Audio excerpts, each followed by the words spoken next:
Everyone, and welcome to our time together of spiritual conversations. I like those words that Reverend Brandon just shared, the outer world creeping back in. Has anyone felt that energy lately, that the outer world is creeping in? It's an interesting time to have a spiritual practice, isn't it? It's an interesting time to reflect on the power of our spiritual practice and all of the intricacies of our spiritual practice and the experience and the relationship we have with our spiritual practice, and to really notice the places where we feel filled up and the places where we have some work to do, where we have a growing edge. Today's conversation is about the glass. You know what I'm talking about? The glass. Is the glass half empty? Is the glass half full? What in the world is going on with the glass? And what are you doing with the glass? How do you see the glass? So many opportunities. You know, the glass is half empty, half full. There's negative in life, there's positive, there's the yin and there's the yang. So what is this idea and how do we use it?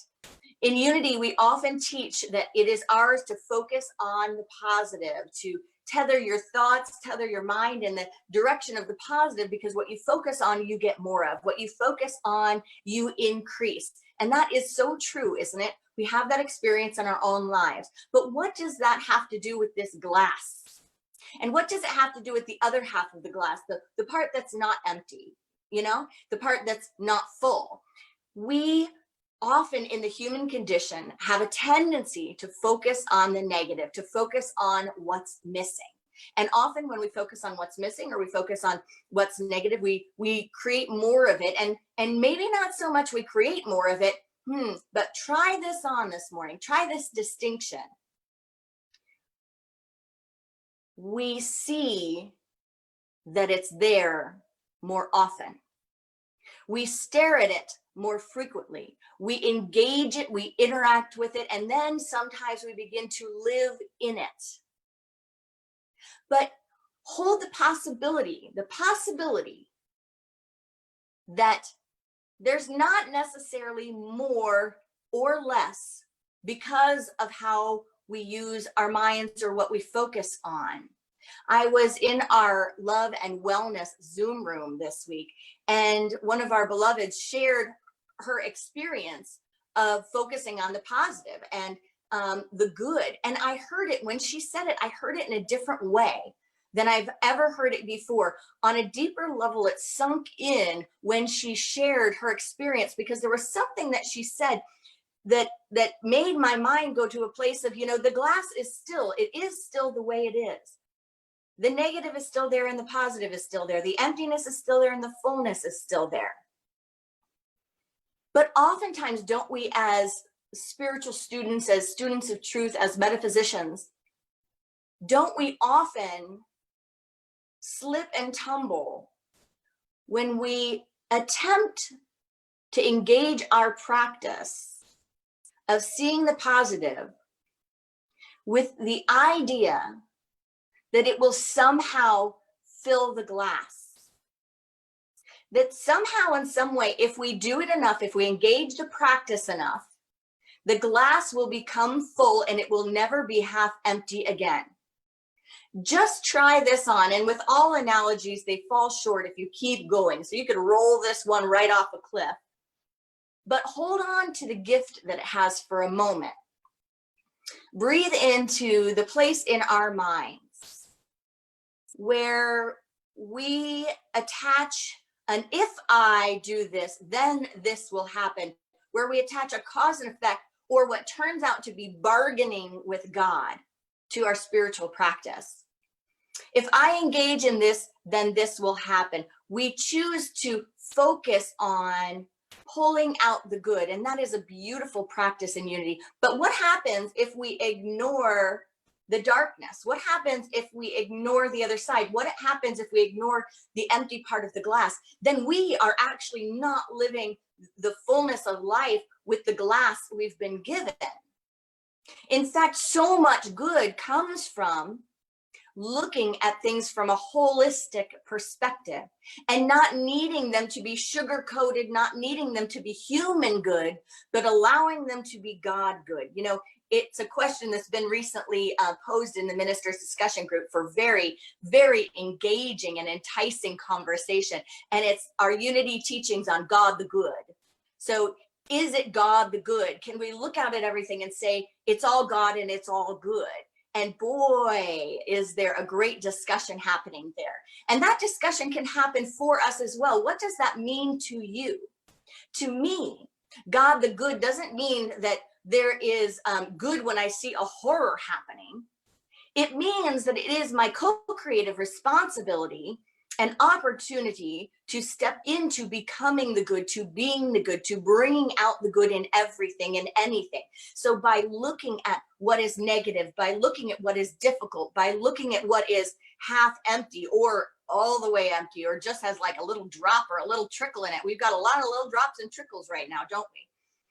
By looking at that, we can be aware that we have a choice to see what we can focus on in a way that will co-create, because a lot of good has come from looking at the negative in order to gain insight on how we can resolve, how we can create consciousness, how we can have courageous conversations, how we can make corrections and steps into compassion, empathy, restorative justice, healing, right? There is a great body of work on looking at the dark night of the soul, on looking at the subconsciousness, on looking at the collective consciousness and the unseen patterns.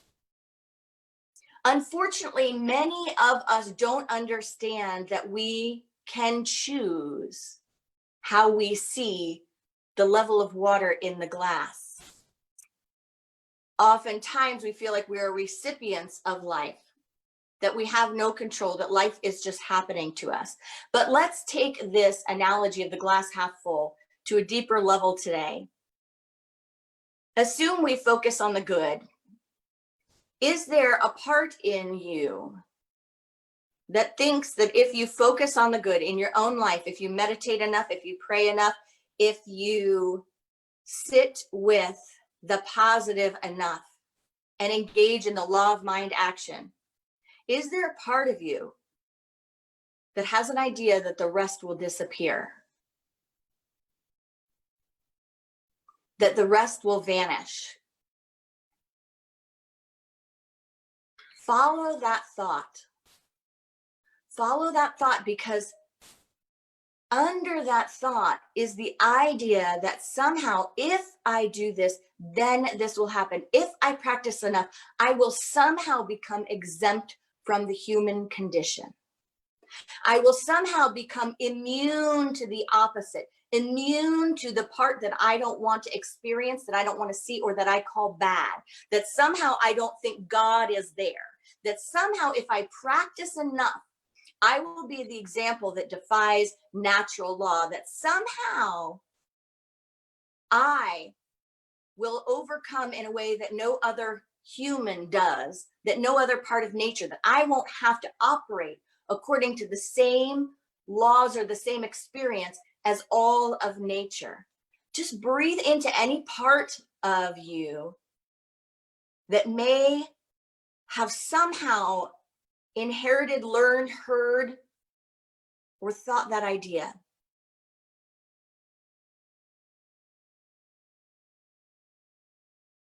That idea is based in the idea if somehow I'm good enough, if somehow I'm listening enough, if somehow I'm in the right place at the right time enough, or not the wrong place at the wrong time, I will be exempt from the human condition, and I will be exempt from the collective consciousness.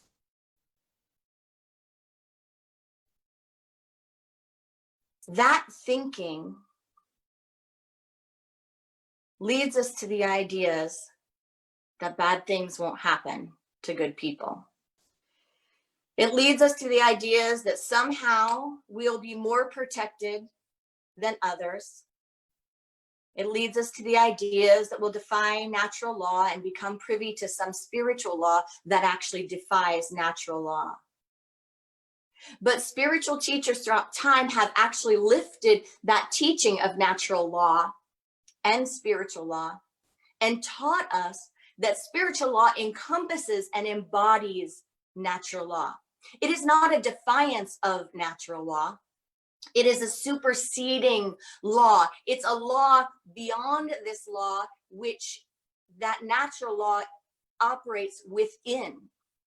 It's that teaching that the master teacher gave, that miracles are actually orderly outworkings of the law. That's what Charles Fillmore says.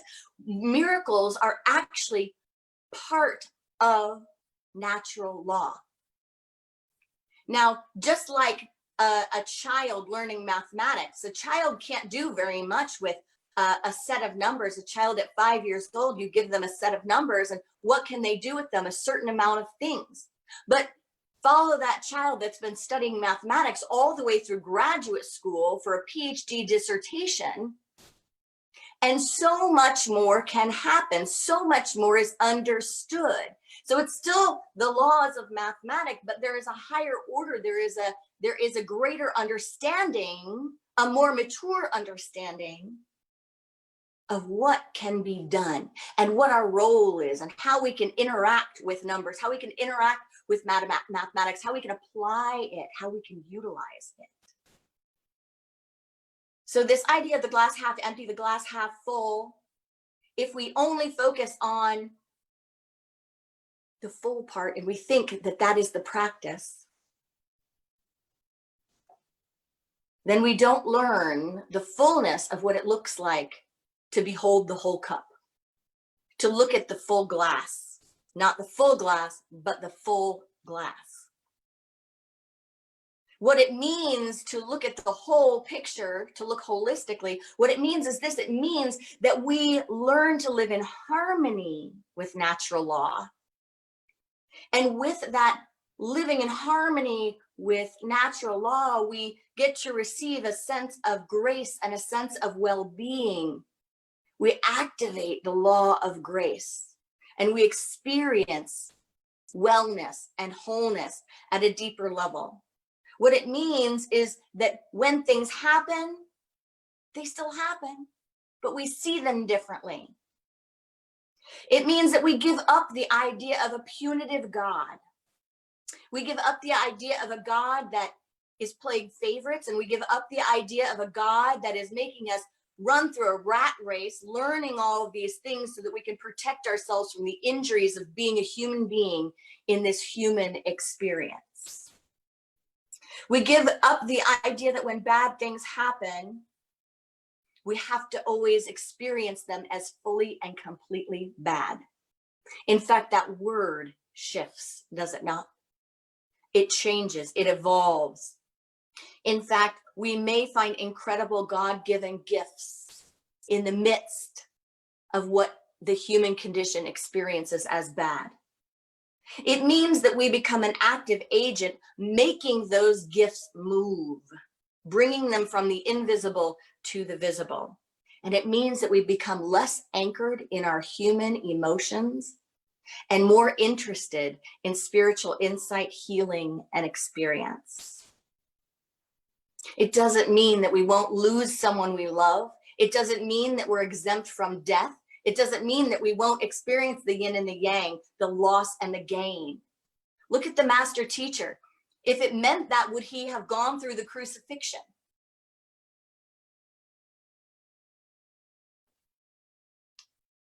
Who in their own life wouldn't consider that bad, very bad? Who in their own life wouldn't pray for an exemption from that experience? That experience in and of itself, in this incredible story of wisdom and love and the journey of spiritual unfoldment and awakening into the Christ consciousness, into the cosmic awareness of unity, harmony, love, and wisdom, that experience embodied in the story that we are given of the master teacher has insights for us.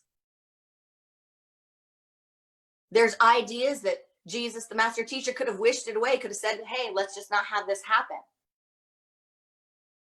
There's ideas that the master teacher walked into it willingly. There's ideas that at that point, it was out of his control and he had to surrender. Think about what you think for a moment about that. Do you think that if he prayed harder, meditated more, got himself into a unity church or a synagogue or a mosque or a temple, he would have had a different run? There is something to be gained here. Because any way you experience that story,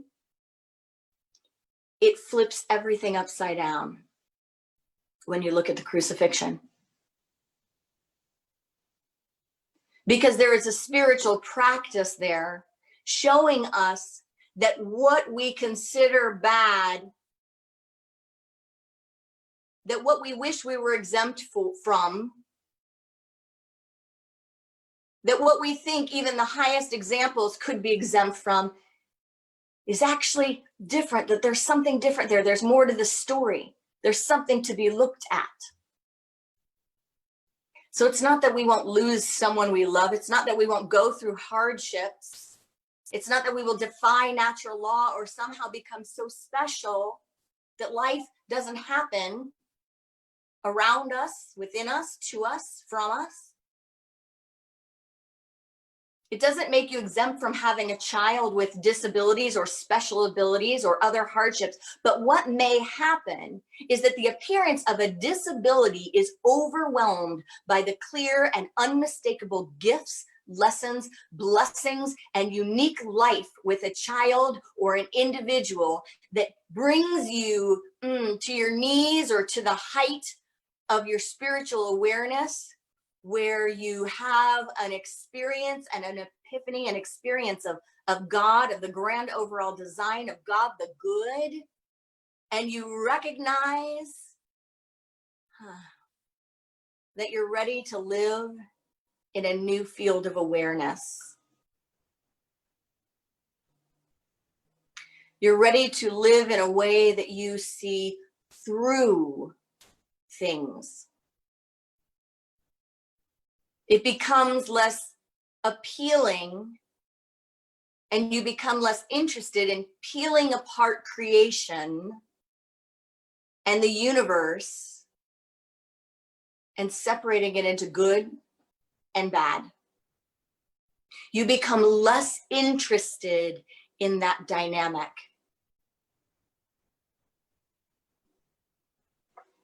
In the book by Paul Ferrini, I Am the Door, he says this about lifting the veil. When you look outside, you don't find God because God isn't out there. God is within. God isn't in how life appears. That's just the veil. To see the truth, you must lift the veil. God isn't the temporal, the changing, the inconsistent.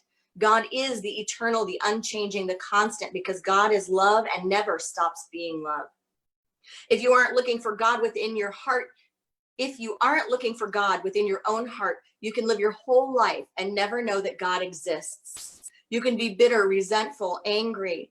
There's nothing to be done about this if you insist on looking outside yourself for validation or approval. An about face is necessary. You must turn to the place where God abides. You must find the place in you which is unconditionally aligned with love. You can't do this while you're blaming others or holding on to grievances, nor can you do it when you're feeling guilty and beating yourself up for making mistakes. All judgment of self and other must go. You must come to God empty, with open arms.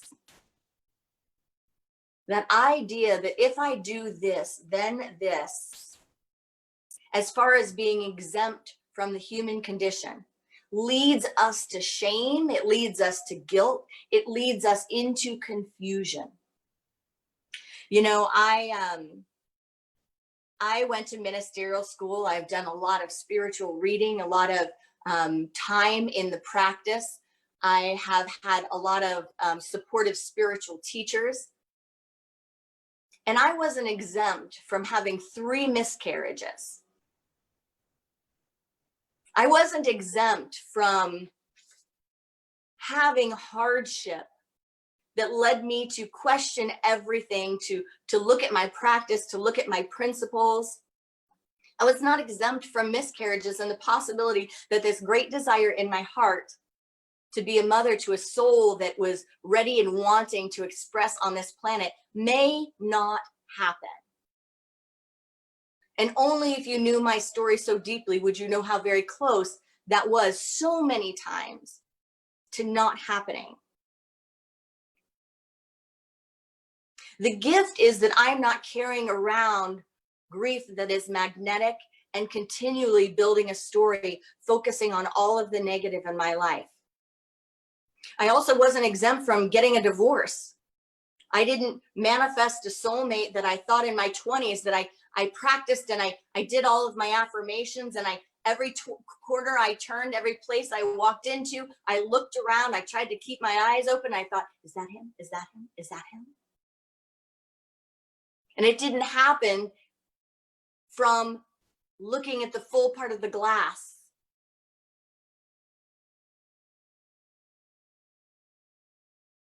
I've meditated, I've been prayed up, I went to Unity Seminary, I've served, I've dedicated my life to supporting others on the journey, to supporting God as I know God as an emanating force everywhere, as the activity in which we live and move and have our being. And I have not been exempt from hardship.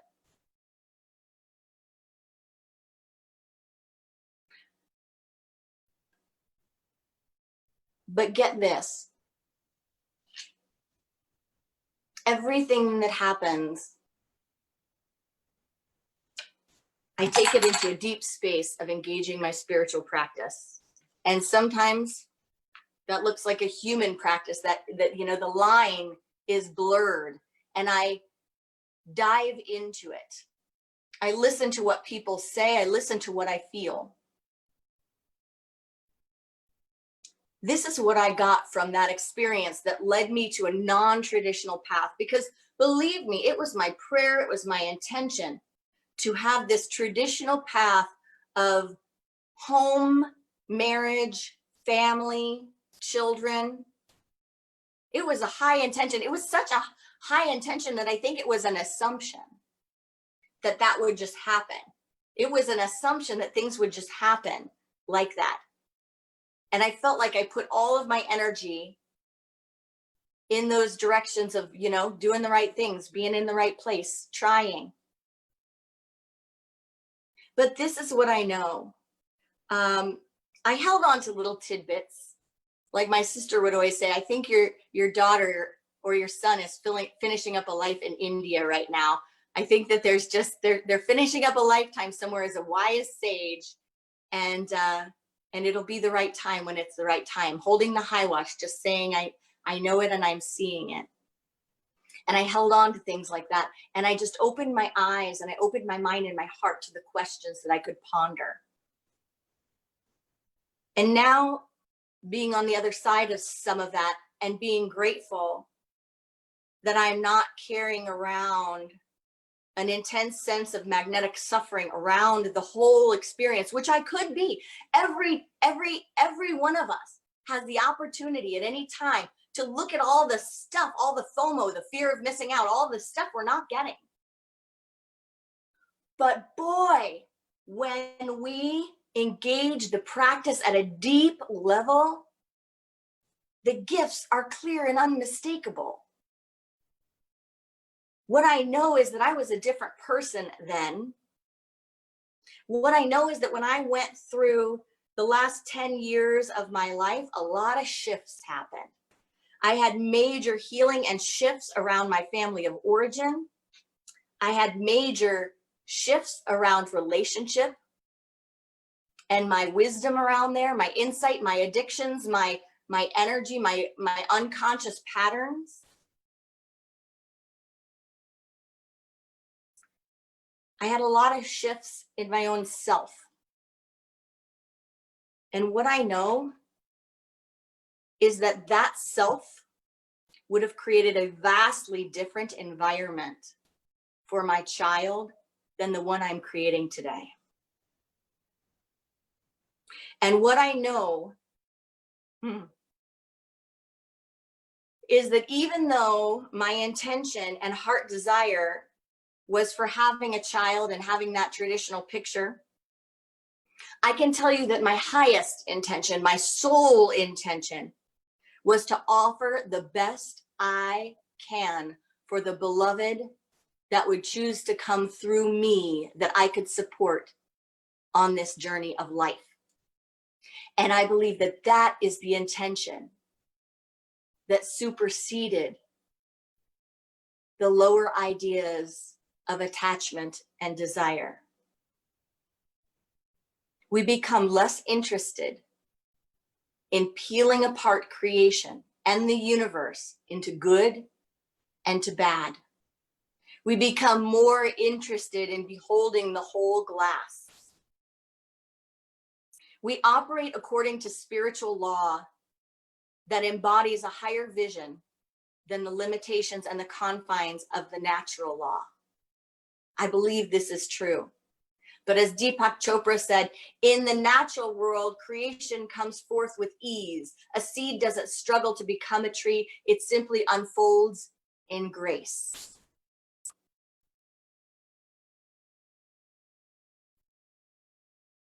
Miracles are orderly outworkings of the law. We move into a place when we practice these spiritual concepts, these spiritual ideas, we move into a place where divine assistance, guidance, and wisdom become tangible support. So what are the tools? What are the tools? The tools are to move ourselves from asking, why did this happen to me, into what does this have for me? And even from show me or let me see what this has for me, let me see the blessings, show me the blessings, into let me be the blessing, let me activate the blessing, let me make the blessing visible from the invisible. Let me see the gift in that spaciousness that has the glass half empty. And then we humbly take on our role as a co-creator and surrender the illusions of both being in control and being a recipient of life. Do you feel that? The illusions of being in control and just being passive or being a recipient. It's a dance between metaphysics and mysticism. It's the yin and the yang. It's the flow of life. And the third tool is to develop our intimacy with, and it's even a misnomer to say intimacy with, because we are one, so it's unity and it's unity consciousness. But the idea and this analogy brings it home to develop intimacy with the divine so that we might recognize that voice, so that we might see clearly, so that we might get to experience the human condition from a spiritual lens, not from the limited ideas and the limited confines of the human suffering condition.